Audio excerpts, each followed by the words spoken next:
kita akan lanjut. Ya, silakan. Jadi kita akan lanjut ke bahasan valuation ya. Setelah kemarin, jadi kita masih dalam kerangka perspektif analisis. Kita gunakan data-data yang perspektifnya adalah ke depan gitu ya.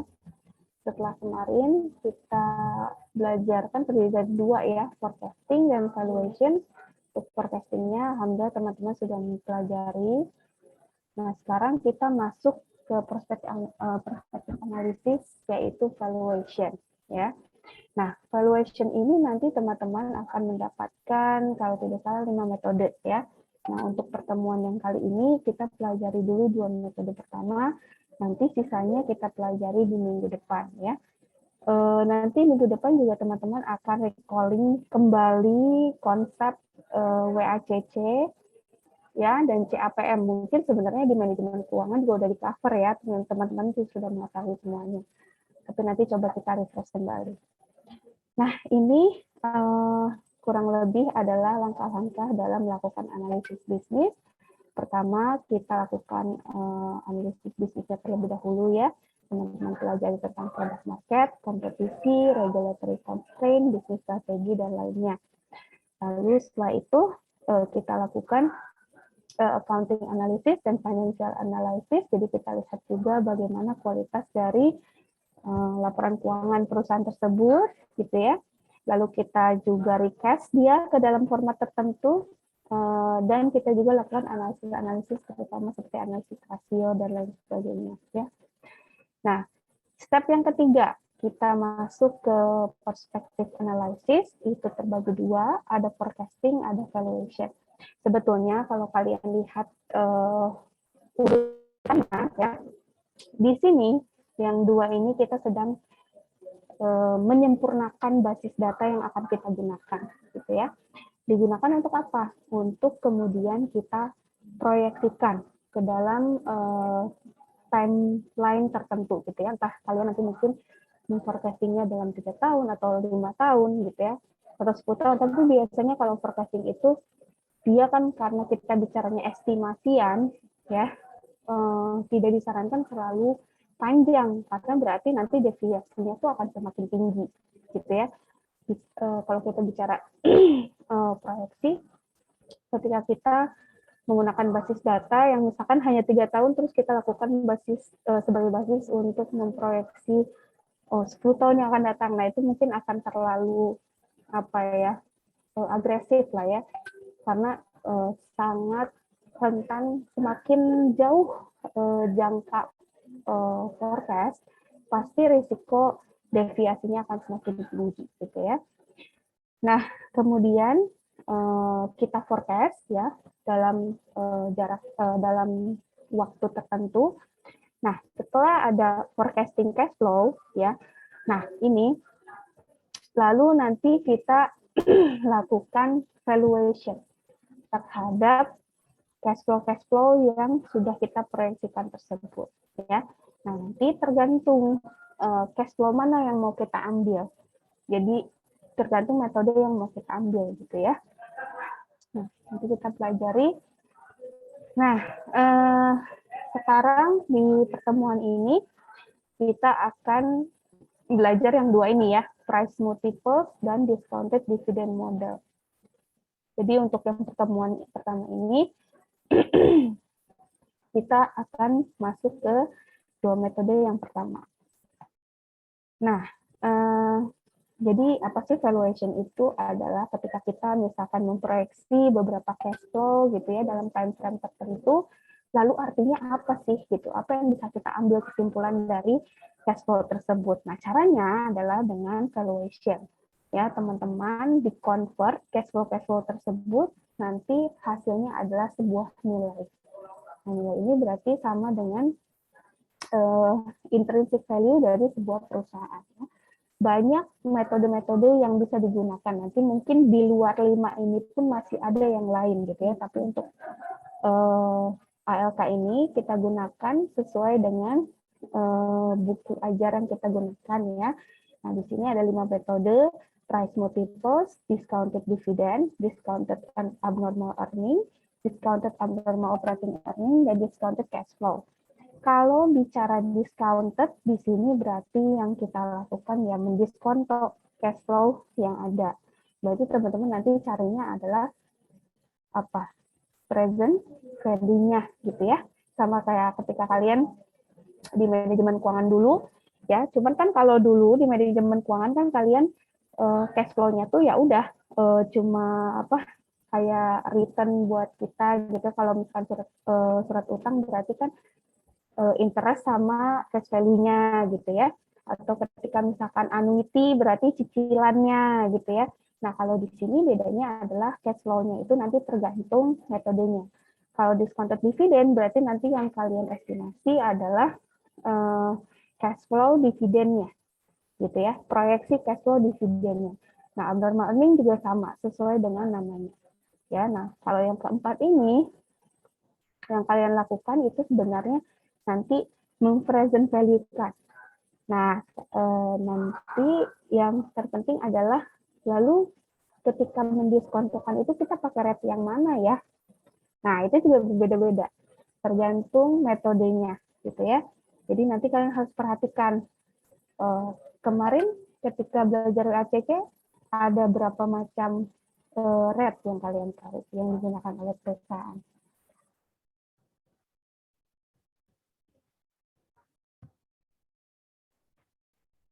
Ya, ada yang masih ingat nggak?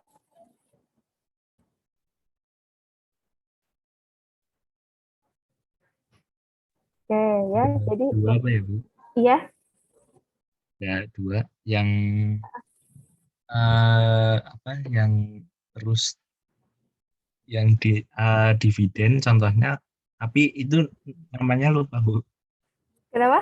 Oke, kalau Namanya lupa. kalau di WACC itu kita ngitungnya apa aja sih sebenarnya? Rate apa dan rate apa? Kita combine kan menjadi satu ya. Rate dari equity sama debt-nya, Bu. Ya, jadi ada cost of equity, ada cost of debt.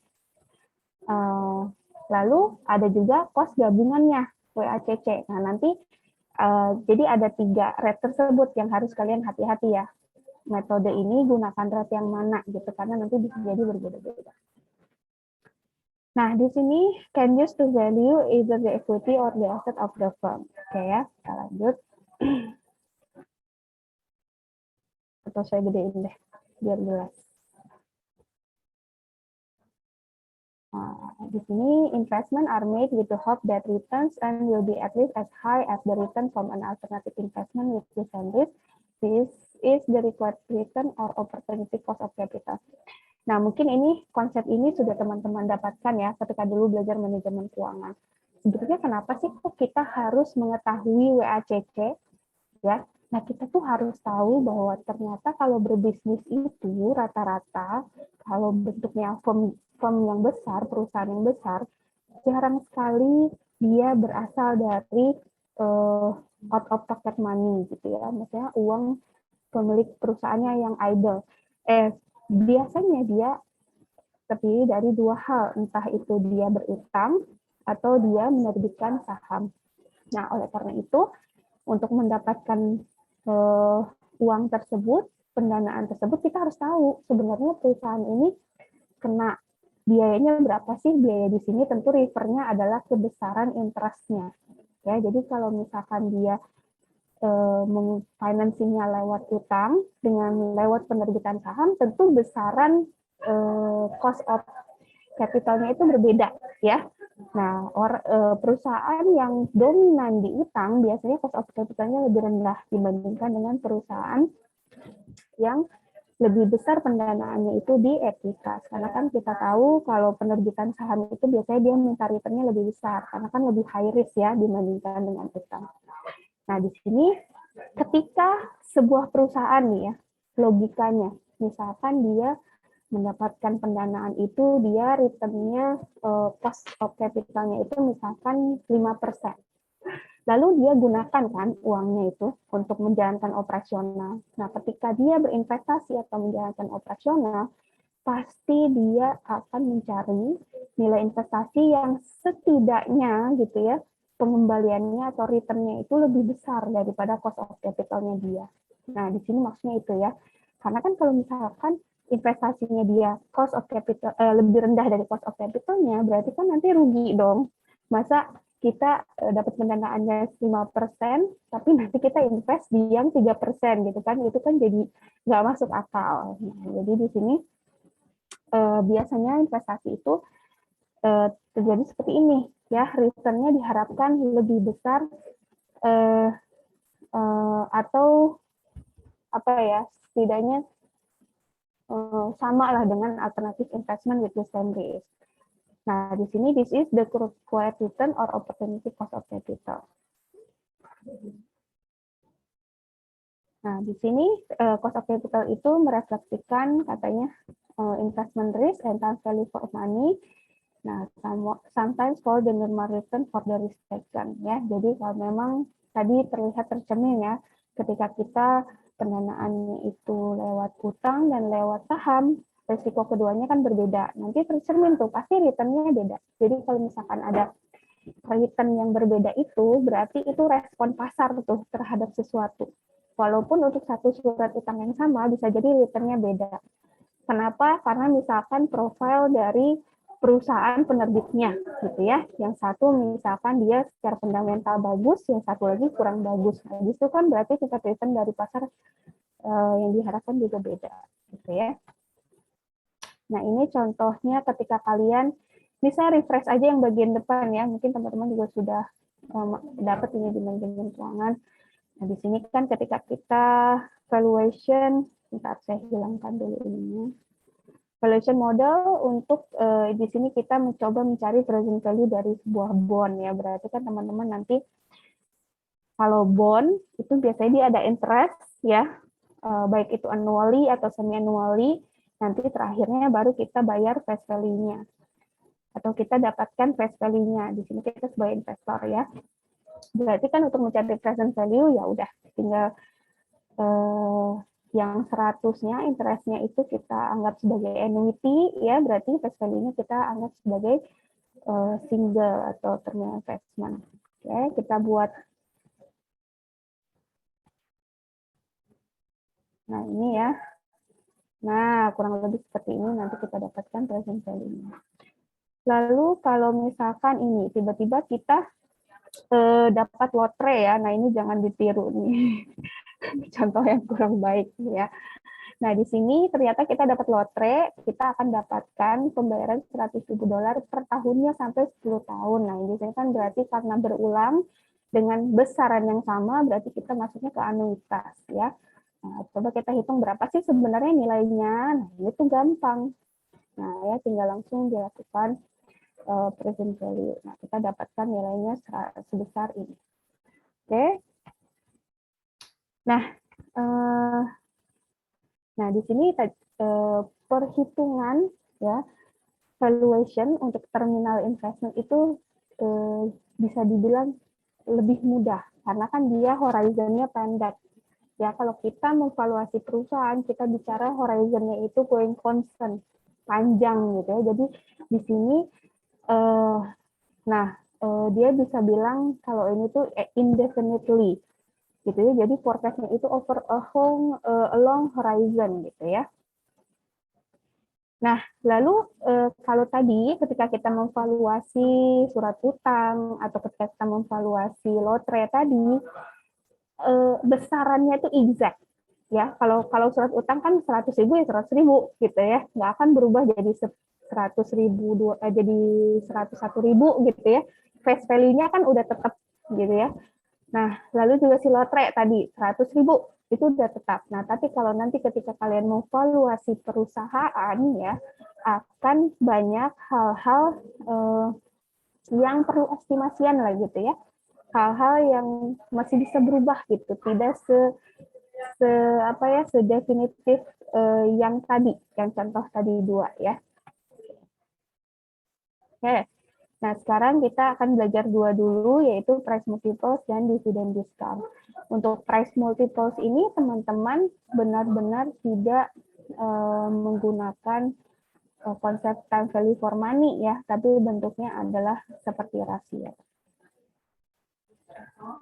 Oke, nah ini ternyata dari hasil survei gitu ya, di sini Block pada tahun 99 dan Bradshaw tahun 2002, ya keduanya itu seirama bahwa ternyata perusahaan itu jarang juga ternyata ya menggunakan present value method. Present value method itu tadi yang discounted ya, tapi dia lebih menggunakan di sini heuristik. Nah, heuristik itu berarti dari sesuatu yang dialami sendiri, entah itu dari pengalaman, gitu, entah itu dari insting, gitu ya.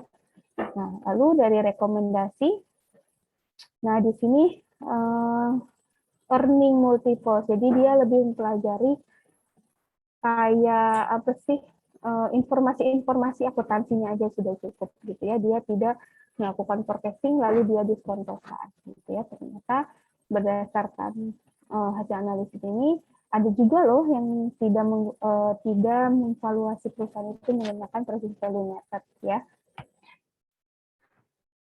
Nah, ini langkah-langkahnya. Jadi kita nanti menggunakan ukuran terhadap suatu perusahaan.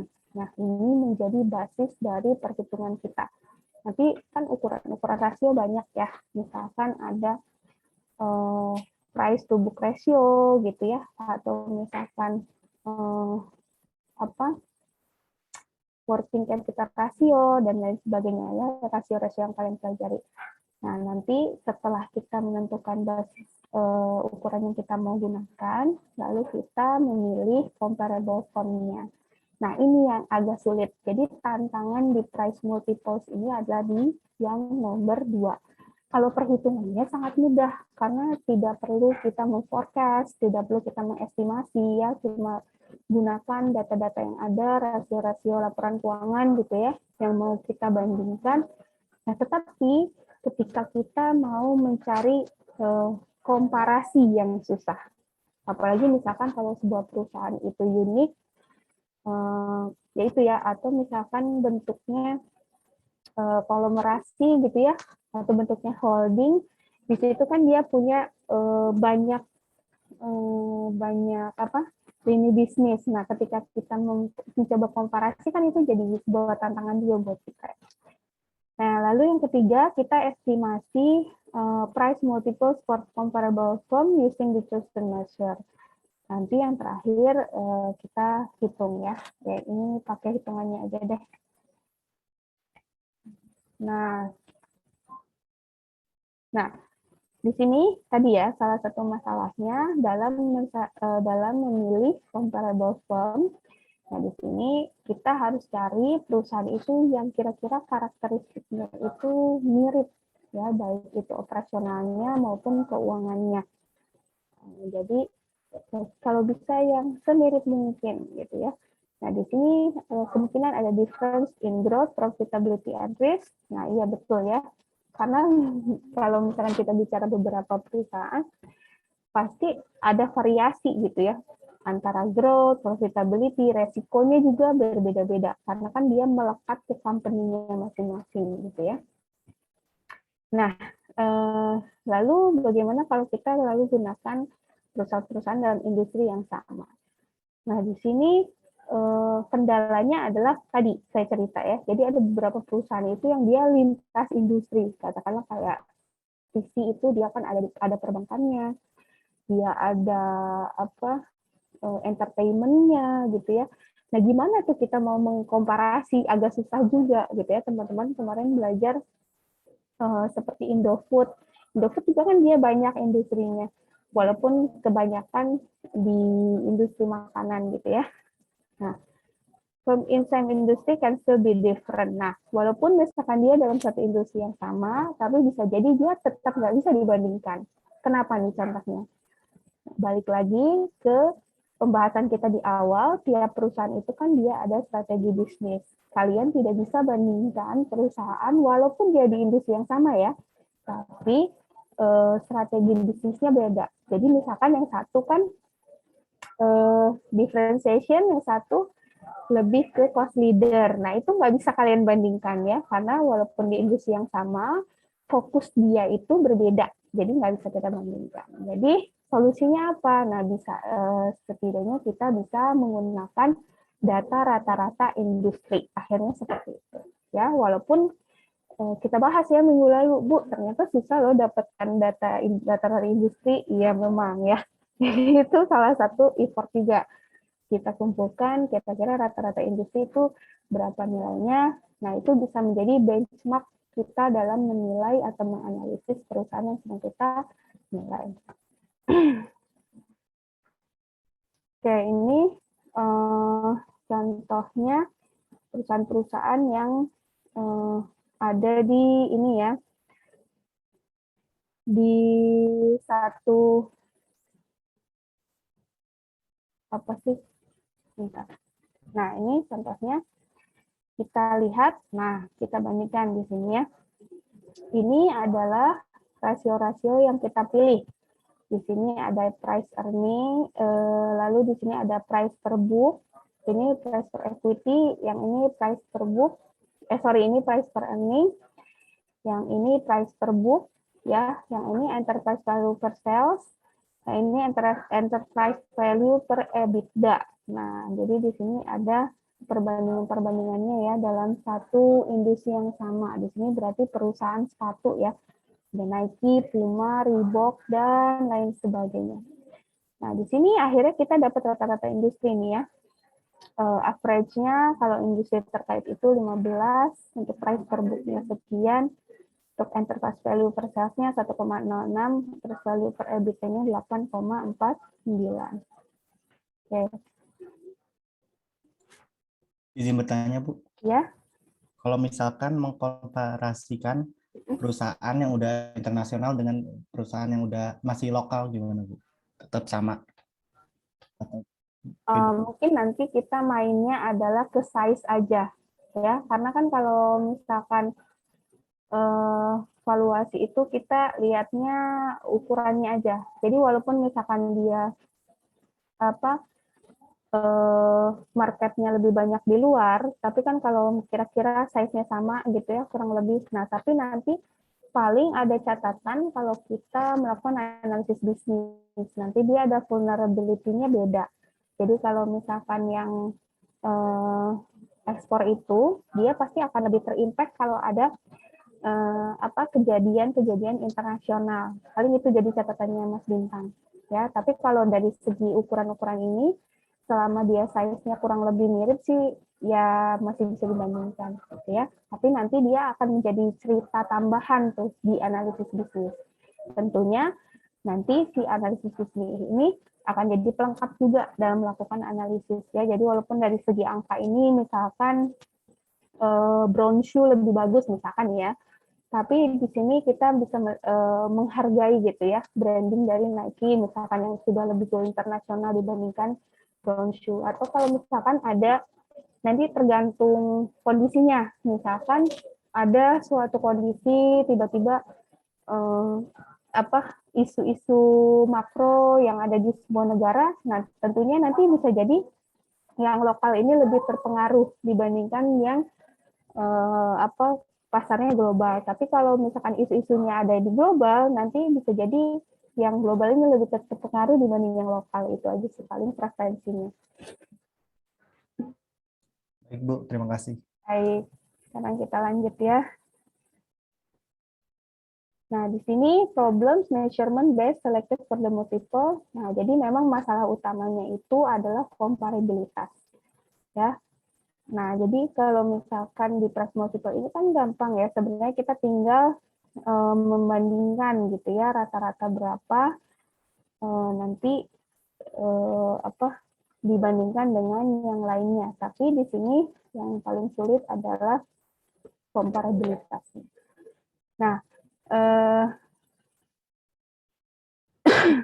okay. If the variable is earning, are there reversing accounting policies? If the multiple is book value, what is the sustainability of ROI and growth? What is the effective future growth in the multiple? Jadi kalau kita pakai dasar-dasar akuntansi, nah kan di sini kan pakai dasar-dasar di laporan keuangan ya.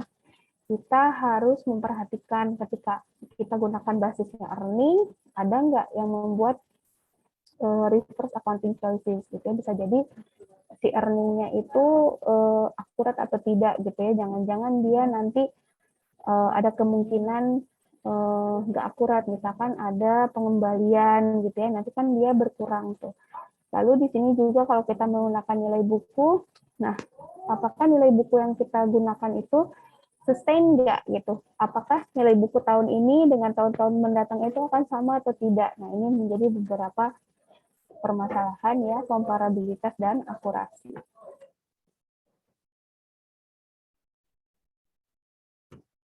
Nah ini, Nah, problem lainnya reliance on market efficiency. Jadi multiple approach itu mengasumsikan kalau pricing perusahaan lain atau nilai dari perusahaan lain itu applicable to the firm under review. Karena kan belum tentu ya, bisa jadi perusahaan yang kita analisis itu pricing dari nilai perusahaannya itu tidak mengikuti atau tidak sesuai dengan rata-rata industri, bisa jadi juga. Nah, di sini juga masalah kalau misalkan perusahaan tersebut di industri jenisnya itu, karakteristiknya itu di jenis industri yang tidak terlalu banyak pemainnya, gitu ya. Di sini on a small number of firms or individual firms. Karena nanti comparability-nya itu agak sulitan.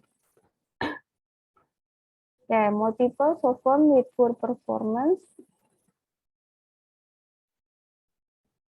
Oke, nah di sini price multiples can be affected when the monet is performing poorly. Ya, poor performance can be just transitory or a function of the accounting use. Jadi tadi kan kalau kita lihat yang dibandingkan itu seperti misalkan price earning ratio gitu ya, itu kan membandingkan antara price dengan earning perusahaan. Nah, sedangkan teman-teman kan sudah memahami ya, earning di sini kan dia bentuknya adalah accrual. Bisa jadi perusahaan itu merugi itu tidak selalu buruk. Ya, contohnya kita kaitkan dengan siklus bisnis perusahaan. Ketika misalkan dia di tahapan inisiasi atau di tahapan awal, earning di sini yang earning yang tidak earning yang negatif itu tidak selalu menunjukkan bahwa performa perusahaan itu buruk. Nah, ini jadi ketika kita bandingkan dengan satu angka tertentu dan kita langsung memahaminya itu positif, negatif gitu ya, hitam, putih. Nah, ini bisa jadi menjadikan bias gitu ya, ketika misalkan angka-angka tersebut tidak baik. Nah, kadang-kadang gitu ya, kalau di perusahaan secara akrual kan earning itu bentuknya, nah performance itu can be just transitory gitu, or a function of the accounting use. Nah, jadi caranya adalah bisa kita mengeluarkan, jadi misalkan di rata-rata, kita kan sedang membuat rata-rata industri nih ya. Nah, bisa jadi nanti di rata-rata industri itu misalkan ada perusahaan yang lagi outlier gitu ya. Misalkan dia sedang sangat jelek gitu performanya, nanti bisa kita keluarkan aja dari data gitu ya. Kita gunakan perusahaan-perusahaan yang memang lagi, kecuali memang pada umumnya semuanya lagi pada jelek gitu ya, baru kita gunakan. Tapi kalau misalkan untuk outlier terlalu untung juga itu nanti bisa jadi bias ya, karena kan kita gunakan jadi nilai rata-rata industri. Nah, jadi nanti kita bisa keluarkan dari perhitungan kita. Oke, ini konsistensi. Oke. Nah, ini ya contoh price multiples, langsung aja ya. Nah, contohnya di sini ada 3 perusahaan, Compaq Computer Corporation, Gateway 2000, dan Dell Computer Corp. Itu sampai jam berapa ya? Sampai jam 10, Bu. 10 ya? Oke. Nah, di sini kita lihat ya, sales-nya angkanya sekian, ya di sini earning-nya dia. Lalu ini adalah book value-nya. Karena kalau price multiples itu memang sangat sederhana ya. Nah, di sini market value-nya, jadi kita tahu itu 2 data, Compaq dan Gateway. Nah, ini Dell ini perusahaan yang sedang kita coba hitung valuasinya. Ya. Nah, di sini rasio-rasio digunakan, di sini price per sales, price per earning, dan price per book value. Ya. Nah, ini berarti market value-nya dibandingkan dengan sales, market value-nya dibandingkan dengan earning, market value-nya dibandingkan dengan book value. Ya, paham semua? Kalau misalnya ada yang bertanya, boleh ya? Izin bertanya, Bu. Ya. Kan price multiples ini kan sangat sederhana kan ya, Bu? Itu menandakan dia menjadi kurang efektif atau tidak, Bu?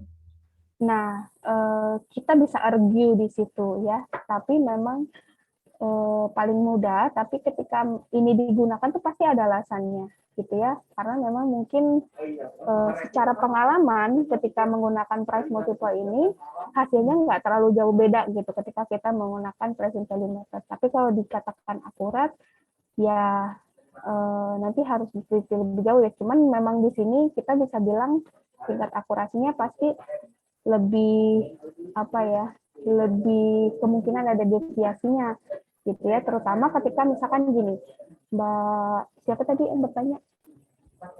Mahayu. Mbak Mahayu ya. Nah, di sini kan sebenarnya nanti yang kita lakukan ya ketika kita mencari tahu del gitu ya. Nah, kita cari rata-rata antara compact dan gateway gitu ya. Nah, kebetulan di sini kan kita pembandingnya 2. Nah, sekarang Mbak Mahayu bayangkan ya, kalau misalkan Mbak Mahayu mencari tahu del itu hanya dari komparasi 2 perusahaan, komparasi 3 perusahaan, komparasi hanya dari 4 perusahaan, pasti nanti angkanya beda-beda kan? Nah, di situ tingkat reliability-nya tuh jadi lebih memang dipertanyakan gitu. Apalagi ketika kita semakin masukkan banyak perusahaan itu secara rata-rata industri gitu kan mungkin lebih akurat. Nah, tapi kalau di sini misalkan kita komparasi hanya 2 perusahaan seperti ini kan nanti jadinya belum tentu kita mengcapture gitu seharusnya. Nah, itu aja sih. Oke. Baik, Bu, terima kasih. Kita lanjut dulu ya. Nah, ini di sini udah tahu ya berarti ya sampai sini. Nah, kebetulan kita gunakan 3 rasio. Nah, Bu, boleh nggak sih kita gunakan rasio-rasio yang lainnya? Boleh ya. Jadi ini nanti kalian yang menentukan rasio apa yang mau digunakan. Di sini kebetulan menggunakan 3 rasio ya. Market value, price per sales, price per earning, dan price per book value. Nah, di sini kita dapatkan compact sekian, gateway sekian. Ya, nah yang sedang kita cari adalah del. Nah, kita hanya punya angka-angka dari laporan keuangannya. Nah, kita sedang mencari tahu kira-kira berapa sih market value-nya dari perusahaan del ini. Itu ya valuasinya. Oke, nah ini langsung di sini kita komparasi. Nah, di sini sales-nya itu nah, average multiples for comparables. Nah, kalau kalian perhatikan ya, sales itu 1,35 dapat dari mana? Dari, kayaknya enakan gini deh, bentar. Nah, ini ya, biar langsung. Nah, ini kan 1,35 dapat dari mana? Nah, itu adalah rata-rata ini. Nah, 1,3 dan 1,4 kan rata-ratanya 1,35. Nah, berarti kalau di industri ini, si Dell untuk tahu price per setnya dari mana? Ya sudah, rata-rata 1,35 dikalikan dengan ini 18.000 salesnya. Nah, gitu ya. Nah, jadi di sini kalau kalian lihat jadi rentan juga gitu ya. Bisa jadi nanti Mbak Rizky pakai 3 perusahaan pembanding, Mbak Mahayu cuma 2, tapi Mas Dio pakai keseluruhan industri, kan pasti nanti harga nilainya tuh akan berbeda-beda. Tapi walaupun begitu, ternyata berdasarkan hasil survei, price multiples ini masih banyak digunakan oleh para analis. Jadi mungkin bisa jadi itu menjadi kayak apa ya, awalan, bisa juga ya. Misalkan dia awalan nih untuk secara praktikal menghitung secara cepat gitu. Nah, nanti dia gunakan price multiples ini.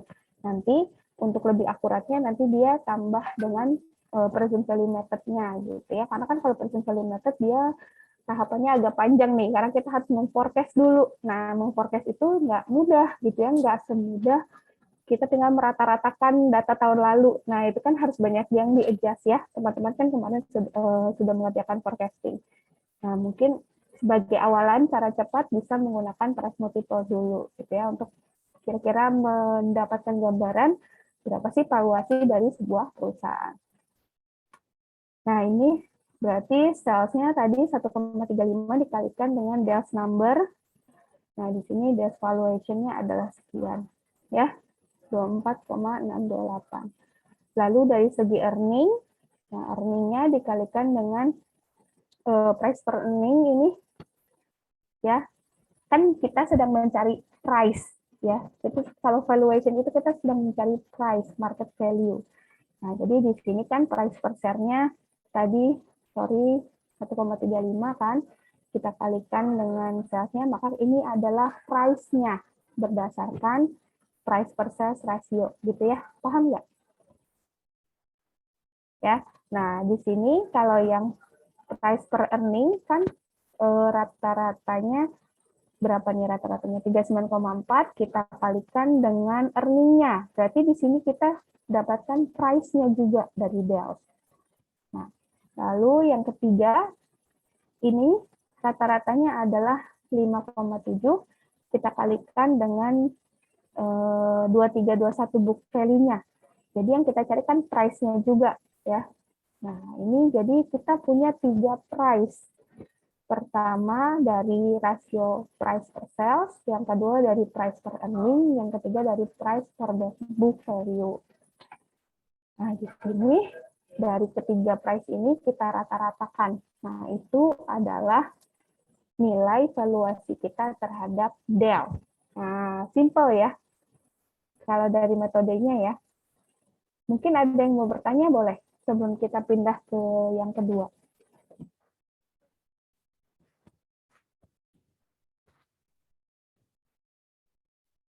Nah, jadi kan sebetulnya kita itu punya beberapa rasio, ya. Kita itu sedang mencari tahu price dari masing-masing rasio ini berapa sih, gitu ya. Nah, menggunakan rata-ratanya. Nanti kalau tentunya kalau misalkan pakai 2 perusahaan, 3 perusahaan, 4 perusahaan pasti berbeda. Oke, itu price multiples. Izin Bu. Ya, silakan. Berarti nanti yang mempengaruhi valuasi perusahaan yang sedang kita hitung itu dari banyaknya perusahaan yang kita jadikan benchmark dan juga banyaknya rasio yang kita gunakan gitu nggak sih? Betul, iya. Kalau kita gunakan 2 dan 3 kan nanti rata-ratanya juga sedikit berbeda. Ya itulah saya bilang ini emang agak kasar ya. Tapi bisa buktinya masih digunakan, berarti mungkin kalau digunakan sebagai data awalan sih masih oke ya. Gitu. Oke, makasih Bu. Ya. Nah, tapi memang menjadi pilihan juga kenapa orang gunakan ini ya tadi sisi kepraktisannya gitu ya. Karena kan sangat mudah.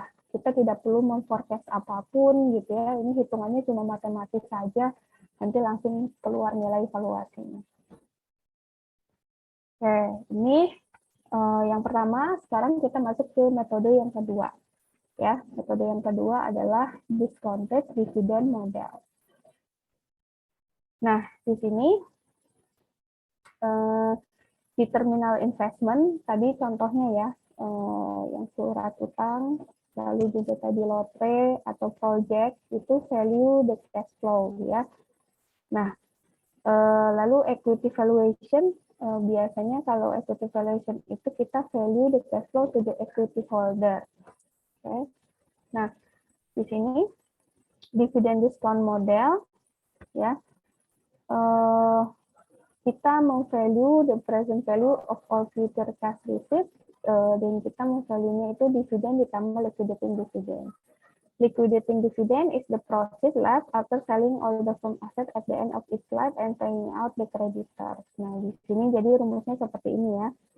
Dividen 1, dividen 2, dividen 3 sampai ke terminal value. Nah, terminal value itu adalah liquidating dividend tadi. Oke, di sini importantnya adalah catatannya kita sedang menilai equity, bukan aset ya. Nah, karena kita menilai equity, ya, maka kita gunakan cost of capital equity. Jadi bukan menggunakan DACC, bukan menggunakan cost of debt, tapi cost of equity. Jadi untuk dividen diskon model kita gunakan cost of equity.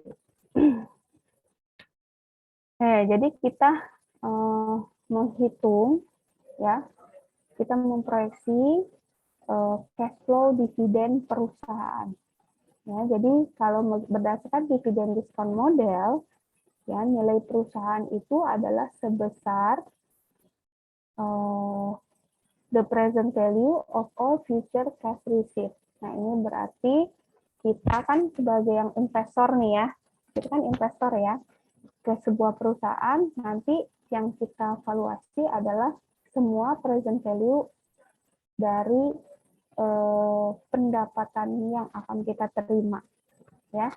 Nah, itu hitungannya apa aja Bu cash flow-nya? Ya, dividen dari perusahaan dan dividen yang terakhir.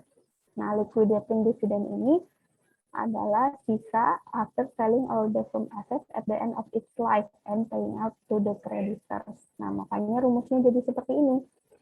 Jadi kita selama berinvestasi di perusahaan tersebut, tapi di sini berarti ada beberapa asumsi ya.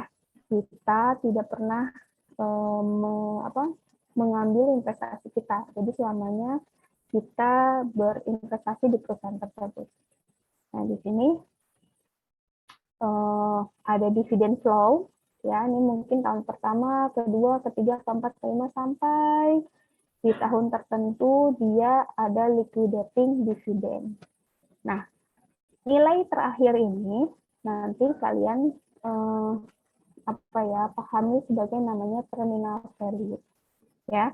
Nah, terminal value di sini dia adalah liquidating dividend tadi kalau untuk dividen discounted method. Nah, ini untuk sementara bisa dipahami ya. Nah, di sini adalah berarti sigma present value dari semua dividen flow, ya kan sigma ya. Mulai dari T sampai mulai dari T sama dengan 1 sampai T besar, T hingga ya. Nah, ditambah dengan terminal present value dari terminal value yang ini. Gitu ya. Oke. Nah, jadi di sini contohnya kita gunakan diskon rate-nya adalah 12%. Berarti kan kalau di sini diskon rate 12% ini cost of equity tadi ya. Nah, ini tahun 1, 2, 3, 4 ternyata kita dapat dividen 1, 2, 3, 4. Oh, ini berarti nggak ada besarannya ya, cuma dituliskan discounted-nya aja. Nah, lalu 12%, ya. Nah, berapakah valuasinya? Nah, seperti ini kurang lebih menghitungnya. Oke, forecast target, dividen, cash flow earning, time horizon-nya juga bisa beda-beda. Nah, kalau kita bicara valuasi, ya, isunya adalah metodenya itu lebih rumit karena kita melibatkan forecasting. Nanti tergantung metodenya. Kalau discounted dividend model, yang kalian forecast adalah dividen perusahaan. Jadi kalian harus bisa tuh mengestimasi kira-kira perusahaan ini tuh dalam jangka waktu tertentu itu berapa sih dividen yang akan dia bayarkan. Dan bentuknya tuh cash flow exact gitu ya. Nanti macam-macam pendekatannya. Ada yang dilihat dari growth-nya gitu ya. Pembayaran dividen itu growth-nya berapa sih tiap tahun gitu ya, berapa sih kayaknya tiap tahun, nah itu salah satunya. Nah, memforecasting target itu tidak mudah, nah ini isunya ya. Lalu time horizon, mau 5 tahunkah, 10 tahunkah, tak terhinggakah, tapi kalau kita semakin memperpanjang time horizon, tadi ada kemungkinan deviasinya tadi, nah itu juga menjadi sebuah risiko. Nah, menentukan terminal value, nah, ini kan kayak gampang ya. Ini terminal value. Tapi kalau coba prakteknya, terminal value itu di tahun keberapa sih? Tahun ke-15, tahun ke-12, kita kan nggak tahu ya. Nah, ini menjadi satu tantangan tersendiri. Lalu discount rate tentu ya, karena kan kalian harus menghitung kira-kira berapa sih cost of equity dari sebuah perusahaan. Nah, biasanya kan itu harus dihitung nanti menggunakan CAPM mungkin salah satunya ya. Oke, di sini kita mengcapitalize terminal dividen. Nah, terminal dividen ini nanti cash flow-nya berbeda-beda. Ya, jadi kalau kita bicara terminal value di sini ada yang bentuknya itu kalian masih ingat perpetuity. Perpetuity. Jadi kalau misalkan sebuah cash flow ya serangkaian cash flow tapi besarannya sama terus sampai tahingga. Ya, jadi misalkan 10.000 terus sampai tahingga, nah itu kita bisa bilang dia perpetuity. Jadi cash flow-nya itu satu angka tapi konstan sampai tahingga, itu perpetuity. Tapi ada juga perpetuity with growth. Ya, ingat ya. Jadi misalkan dia cash flow-nya 10.000, nanti kenaikannya 5% per tahun sampai tahingga. Gitu. Jadi misalkan 10.000, 5%-nya berapa tuh? 10.500 gitu ya. Tahun depannya dan terus growth. Jadi ada perpetuity with growth. Nah, untuk terminal value ini kita ada dua asumsi juga. Apakah dia bentuknya perpetuity atau dia bentuknya perpetuity with growth, gitu ya. Nah, ini memang agak ini ya, coba dipahami terlebih dahulu. Jadi di sini kita mengkapitalisasi terminal dividen with growth, tapi ada juga satu asumsi misalkan dia nilai akhirnya itu adalah 0. Nah, itu juga harus kita ketahui ya. Kalian masih ingat present value-nya ya? Kalau untuk nanti coba kalian buka lagi buku manajemen keuangannya ya. Bagaimana sih kita membuat present value ketika cash flow-nya bentuknya perpetuity with growth ya. Nah, itu nanti bedanya apa? Oke, nah ini kelihatan sih sebenarnya ya. Berarti kan cash flow-nya dibagi R kalau perpetuity ya. Nah, kalau growth berarti kita si rate-nya itu kita kurangi dulu dengan tingkatan growth-nya gitu ya.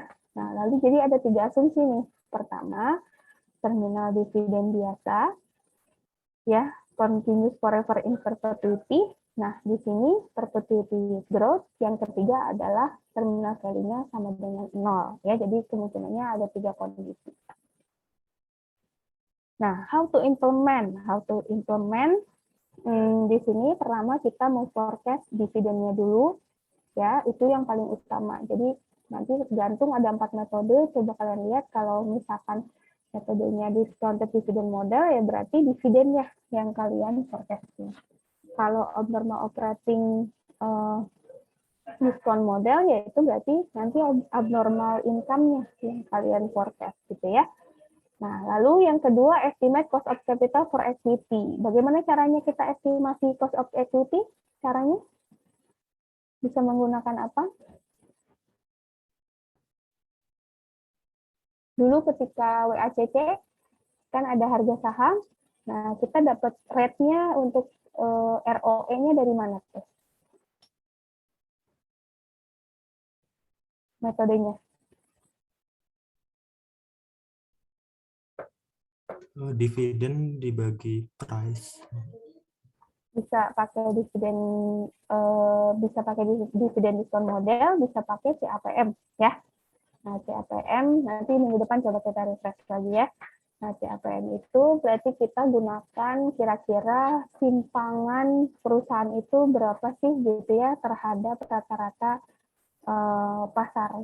Jadi kita cari nilai betanya ya. Nah, untuk CAPM.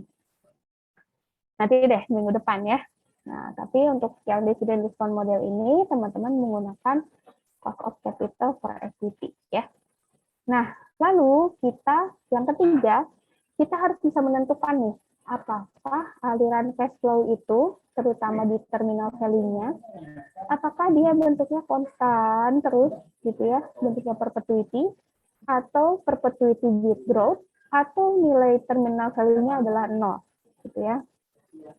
Nah, di sini calculate terminal value at time t where growth pattern stabilize. Jadi sebetulnya ketika kita mencari berapa sih terminal value-nya, coba kalian lihat pola ketika cash flow-nya sudah mencapai perpetuity. Ya, either itu perpetuity, either itu perpetuity with growth.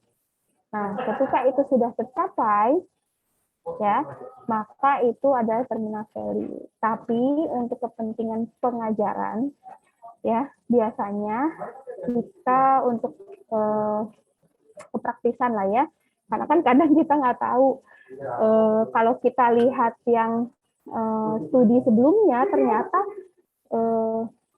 earning itu revertingnya ketika sudah mencapai 10 tahun. Nah, kalau kalian hitung 10 tahun kan agak mabok ya. Jadi nanti biasanya untuk menghitung terminal value gunakan saja angka di tahun terakhir gitu ya, asumsinya gitu ya. Tapi kalau misalkan ditanya secara teoritis kapan sih terminal value? Nah, terminal value terjadi ketika cash flow yang kita estimasi itu sudah mencapai pattern stabilize. Berarti kan sudah sampai perpetuity. Entah itu perpetuity-nya konstan, entah itu with growth, gitu ya. Nah, di sini lalu kita melakukan discounted. Kita lihat aja langsung pakai angka-angkanya ya. Ini biar hilang. Nah ini ya. Oke, ini dividend discount model example for honest company. Nah, coba kalian lihat ya. Nah, di sini kita memforecasting dulu net dividend payout perusahaan dapat sekian. Ini naik terus ya kalau kita lihat ya.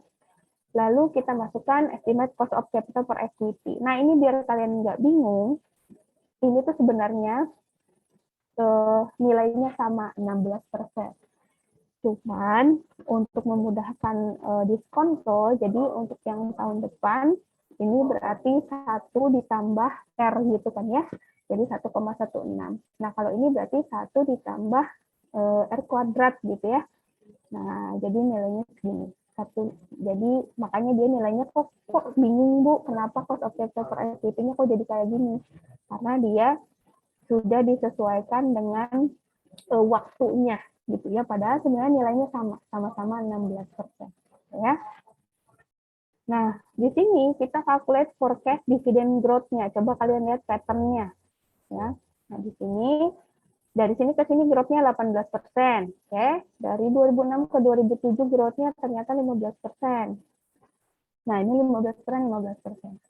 Nah, di sini kalian lihat nih ya, terminal value terjadi ketika pattern-nya stabilize di tahun keberapa?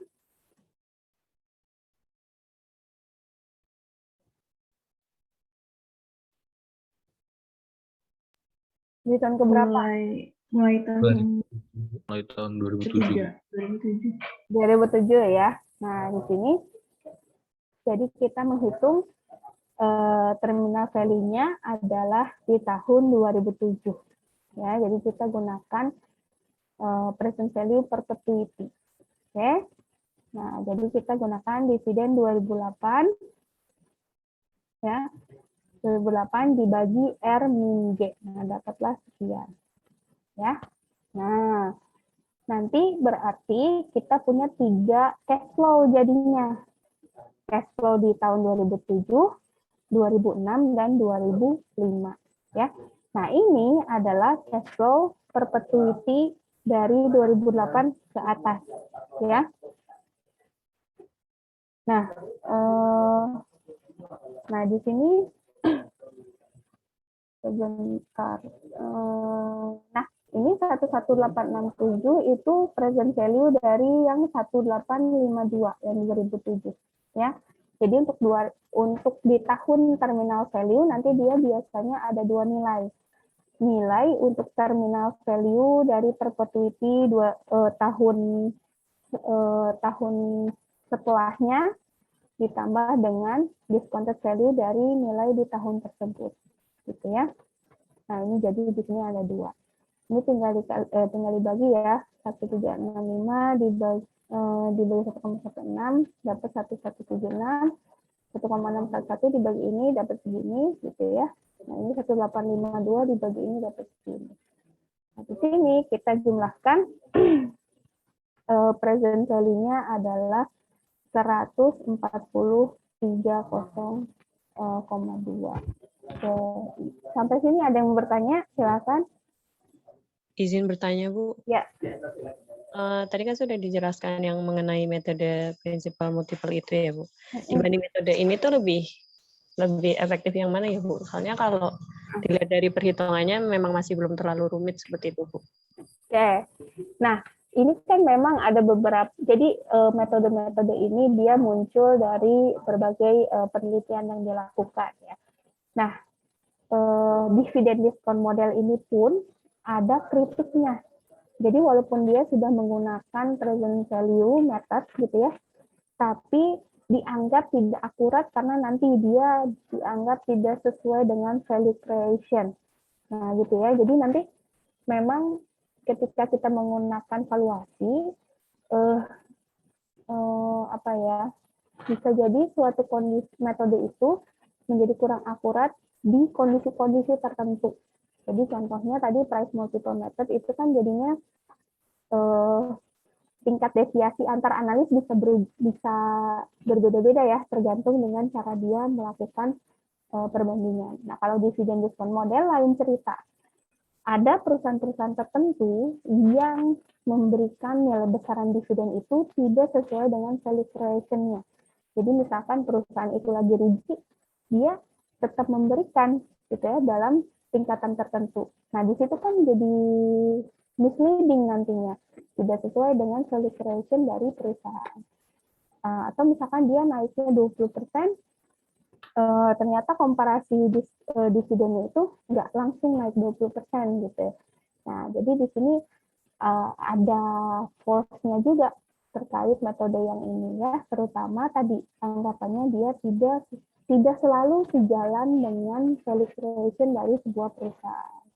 Tapi ketika misalkan perusahaan itu menyelaraskan kebijakan dividennya dia dengan value creation-nya gitu. Jadi ketika misalkan dia untung sekian, nanti dia proporsional gitu sesuai. Nah, nanti jadi akurat juga. Jadi nanti bergantung kondisinya. Nah, untuk memahami teman-teman selain hafal hitungannya, coba lihat angka-angka yang digunakan. Nanti akan paham tuh kondisinya. Kapan angka ini akan menjadi akurat, kapan jadi tidak akurat. Itu salah satunya ya, kayak gitu. Baik, Bu. Terima kasih. Jadi kalau dibilang lebih akurat mana, Bu? Nanti tergantung kondisinya perusahaan yang kita analisis itu yang mana. Karena metode ini pun ada flows-nya sama gitu ya. Nah, ini sebenarnya di situ saya tuh ya kurang suka sama slide ini tuh karena tabelnya agak membingungkan gitu ya. Nanti kalau misalkan sebenarnya yang dilakukan tuh apa sih gitu ya? Kita punya serangkaian cash flow. Nanti jadi cash flow tersebut kita present value-kan gitulah sederhananya ya. Ini kan kadang-kadang saya juga agak suka takutnya teman-teman bingung gitu ya. Tapi kurang lebih kayak gitu ya. Nah, tapi yang penting adalah menentukan terminal value di tahun keberapa. Yaitu ketika pattern-nya sudah stabil. Ya, nah di sini berarti di 2007. Nah, di 2007 itu kita mempresent value-kan data 2008 ke atas. Nah, jadi nanti di tahun terminal value itu akan ada dua angka. Yang satu adalah present value dari perpetuity-nya atau terminal value. Yang satu adalah cash flow dari tahun itu sendiri. Oke? Nah, nanti jadi tinggal ditambahkan. Nah, Izin bertanya, Bu. Ya, silakan. Ini berarti untuk menghitungnya itu kan dari apa namanya? Ya. Dari nilai pattern yang stabil. Nah, kalau misalkan di tahun yang stabil itu ada di tahun 2005 sampai 2007, terus 2008, 2009, 2009 itu tidak stabil, itu berarti hitungnya tetap di stabil tersebut atau dari tahun berikutnya? Kalau itu berarti belum stabil, ya kan? Jadi kalau misalkan cuma stabil 2 tahun, tapi tahun berikutnya nggak stabil kan berarti belum stabil. Nah, itu yang tadi saya bilang, karena mencari pattern stabilize ini rada susah ya. Oleh karena itu nanti teman-teman untuk kemudahannya dalam proses pengajaran, kita anggap ya, tahun terakhir forecast itu terminal value, gitu aja lah ya. Tapi kalau misalkan ditanya nih, secara teoritis, kapan sih terminal value itu, ya ketika pattern-nya sudah stabilize. Karena kita nggak mungkin menggunakan rumus perpetuity untuk yang tidak stabil. Itu sih intinya. Karena kan terminal value dia pakai rumus perpetuity ya. Nah, perpetuity bisa terjadi ketika cash flow-nya itu konstan, ya atau konstan with growth, itu aja. Nah, makanya kenapa kita harus ada pattern stabilize itu, kenapa ya? Karena kita sedang menggunakan rumus perpetuity untuk terminal value. Gitu. Ya. Terima kasih, Bu. Baik, ya. Kita lanjut. Nah, ini kan Jadi forecast-nya 5 tahun aja ya, Bu.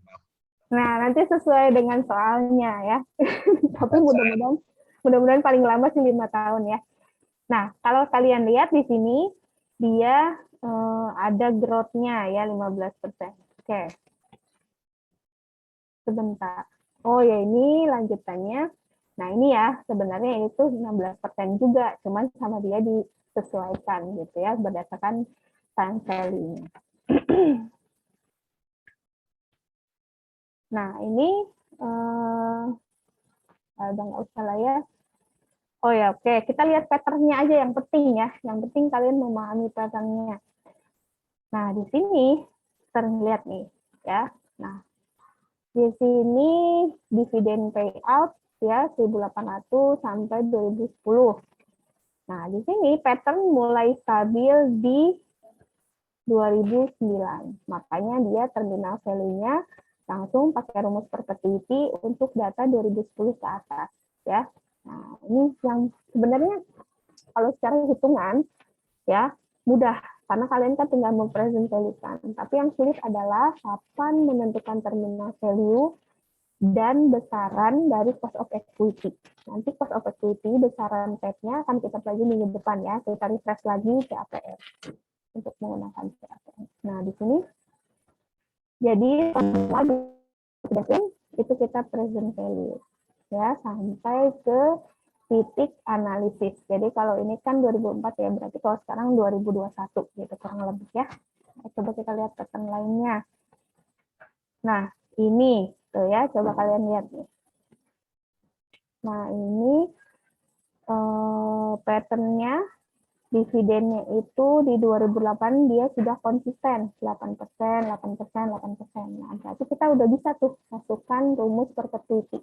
Nah, kenapa sih harus kita lihat pattern stabilnya? Ya karena kita gunakan rumus perpetuity. Perpetuity itu kalau secara teori dia adalah cash flow-nya tetap nilainya atau berubah-berubah tapi dengan growth gitu. Jadi dia pattern with growth gitu ya.